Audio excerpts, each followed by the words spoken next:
Доближени ставови меѓу УПОС и владата по денешната средба на двете страни предводени од председателите Трпе Дејановски и Христијан Мицковски.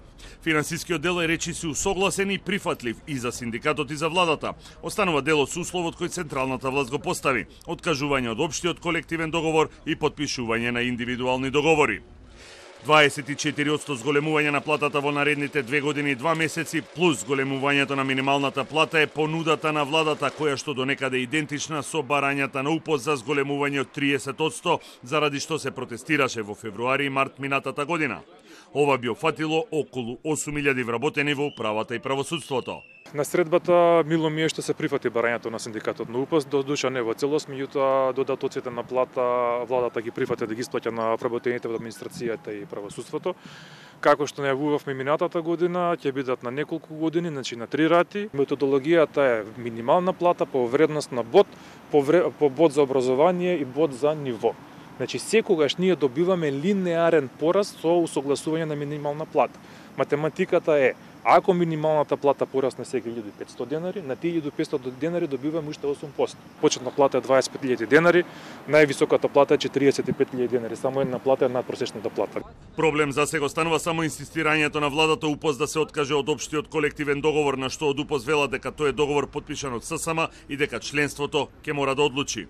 Она што треба да се доработи е да се спреми текстот на овие колективни договори заедно со владата, односно представници на владата и синдикатот, и тоа да биде ставено на гласање кај нас во синдикат на органи и тела, да видиме дали колегите ќе го прифатат на тој начин. Доколку го прифатат, нема никаква пречка за потпишување на тие поединечни колективни договори. Од наша страна беше предочено дека УПОС не е потписник на општиот колективен договор и не може да се откаже од нешто што не е потпишан. Беше инсистирано од страна на представниците на владата да тоа да се стави во овие индивидуални колективни договори, затоа ние ќе чекаме одлука на членовите, ако прифаќаат да се откажеме од општ колективен договор во ред. Од друга страна пак ССМ продолжува со борбата да издействува што е можно поголемо зголемување на минималецот од законски предвидените 1600 денари.